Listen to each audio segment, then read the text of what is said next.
Well, I actually got two questions. One question is about a comp in the property that I attempted to get under contract because it was a holiday, everything was closed. Yeah. And the second question is about probate, like a piece of land. So Shoot. I guess I want to know if I got the right comps for this property. I don't know if I can just say the address to you or maybe type it No, in. don't say the address. And like I'm kind of gotten into like really the last part of the year and this year is I'm telling you, most of you guys are spending way too much energy on comp. Like I fell in this trap horribly. So what's your Right. challenge with the comp? Is it hard to find other comps for that area or that like the likeness of that property? I guess because I'm not as confident in my ability as confident, so I'm kind of like nervous because it's like I didn't have other deals under contract and then it fell through because I went too high or I talked to an investor, they would say, that's too much for me, and I kind of It's get okay. discouraged. It's part of the learning curve. So I've always told you if you spend more than 10 minutes on comps, you're usually Yeah. overthinking it or trying to force something that's not going to work. Right, So right. I seen your here's live when you were doing that, and I was like, I get it, but I'm just like, well, Rick, it I'm just just not as sucks. But like confident I'm in you. just telling you, I've been doing this 20 years. You got to understand, like a realtor's job is to spend hours, if not days, getting the perfect comp. Like Right, because that is their job. Like, and I get it. We're the opposite. Like we just like our comps are worst case scenario. Like, okay, this is roughly the value. I got to get it below that. And the problem is you have to focus on people's motivation first, right. and Yeah, then to this see dude if they're got even going to work huge. with you. He Because got huge motivation for sure. okay, so because if I'm working with 10 people, probably only one or two are even going to pass the muster. And so if you Yeah, did 10 full comps, you could spend 20, 30 hours doing it. And I'm here to tell you guys, unless you want to go get your realtor license and do all that crap, it's painful. So yeah. the idea is you have high motivation. You're either, do you have a contract or you're still waiting to write it? I was going through. Well, I got it off of MLS. I was looking through it. If I popped up in my notification, I was just like, let me see what I got. I got a deal here because the situation is just an investor who just basically ran out of money. Uh-huh. So he's just trying to get rid of them. They did some repairs and all of that. Like most of it is practically done. The realtor's telling me 300 for a comp, and I'm like, absolutely not. I'm thinking conservative 250. I think maybe it can go up to like 280 if you get lucky. Yeah.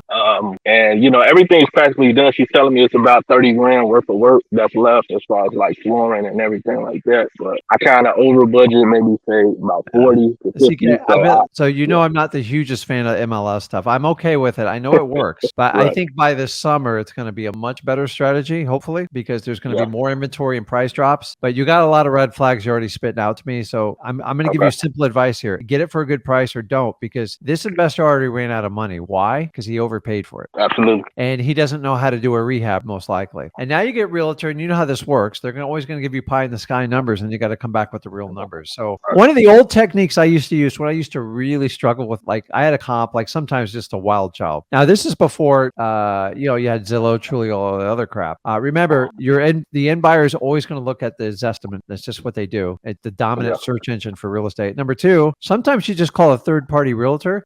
What do you think this property's worth? If I was going to hire you to negotiate it for me, what do you think is the right number? Let them work their little brains in their head. Like I'm not telling yeah, you to ask people to work for free, but sometimes you can save yourself a lot of brain power by doing that because you right, get an unbiased third opinion, and you just got to help them out when they need something. But I'm here to tell you, I wouldn't be opposed to doing that. That way, I think it's red flags all over it. But that's my personal opinion. Because I don't like MLS. I hear somebody ran out of money and pie in the sky numbers is like, how are you going to sign it? How are you going to fund it? How are you going to get, and then you got to get past the gatekeeper, which these realtors are a pain in the butt. absolutely. I know. Now, it doesn't mean you can't work with a realtor. I'm just telling you, you're in a softening market where someone's already failed on this. You don't want to be the second guy that fails with it. And so Yeah. unless you have a built-in buyer and you already know what they'll pay for it, I don't know what your strategy on this deal is. Okay, understood. Because I haven't signed it yet. Because the work I day know. starts back tomorrow. So I've been teaching you guys a strategy. Sometimes just being patient and Yeah. disciplined will pay off very well for you. Because what if that property's sitting around in 2 months and no one bites? Now you might have some motivation to like get rid of it. But it makes no Yeah. sense. If they're only 30 grand from the finish line, why wouldn't they just finish it? It makes no sense Good to me, point. right? If you fund Yeah. it, buy it, do the whole thing, like the story's not adding up. You're not going to Yeah. get the truth from the realtor either. So it's like my favorite relationship with a realtor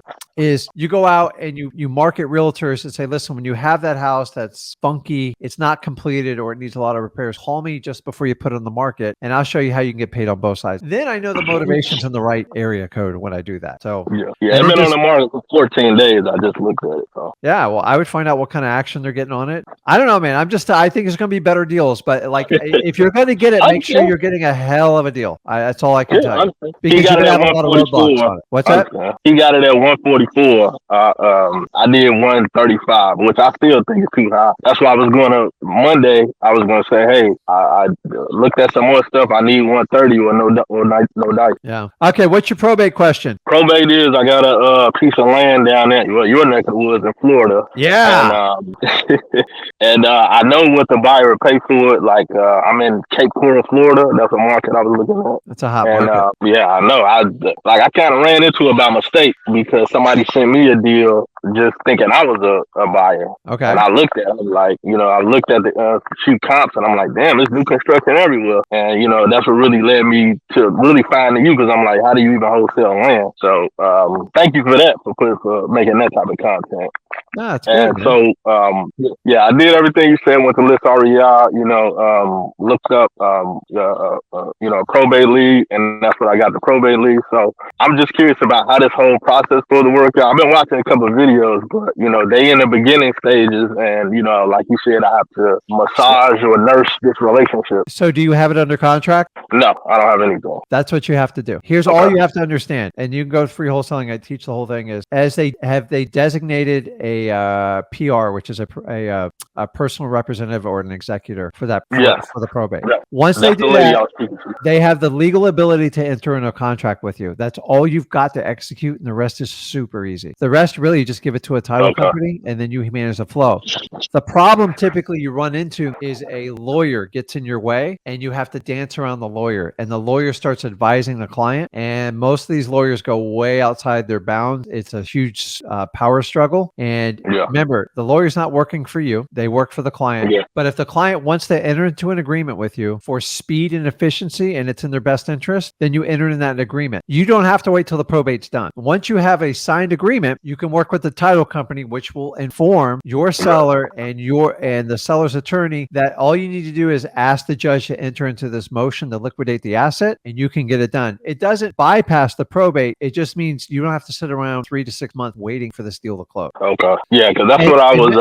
Remember the advantage to the seller is you're going to leverage market conditions. Prices are going down, interest rates are going up, costs through inflation are going up. If you sell it now, we can minimize the damage to your estate and get you more money. That's why. But you got to get that contract locked up. I can tell you that's the most important thing. Work on it, or you're going to get competition, or worst case scenario, the lawyer's going to wrap their arms around your deal and go, DK, when we're done with the probate, then we'll call you. Well, the problem with that is they can put it out on the free market, and then you're going to have an open bid competition, and those aren't good deals. So you got to connect with the seller and tell them why it's advantageous to enter into a contract with now, because you're going to leverage current market conditions, which are very negative. And they'll actually get more money, more peace of mind, and you make their life easier. And the good news is you're flexible with it. Once you have that contract, then you have leverage. Until you have that contract, you have zero leverage. Understood. So go get that contract. I'm just telling, don't wait, because Cape Coral those things get sucked up fast. And if you have any problems, call me. I'll take it. I don't care.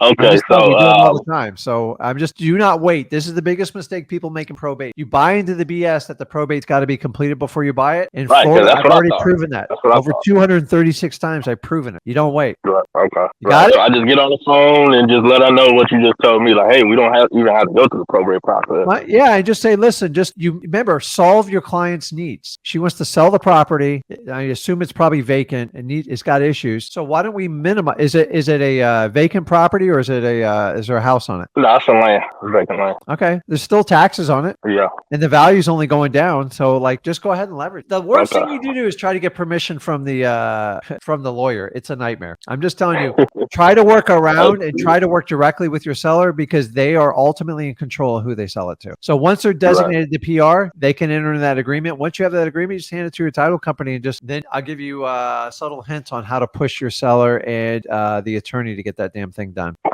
Absolutely. Hey, man, thank you, Rick. I appreciate it. Okay, man. Okay, have a good one. See you guys. See you.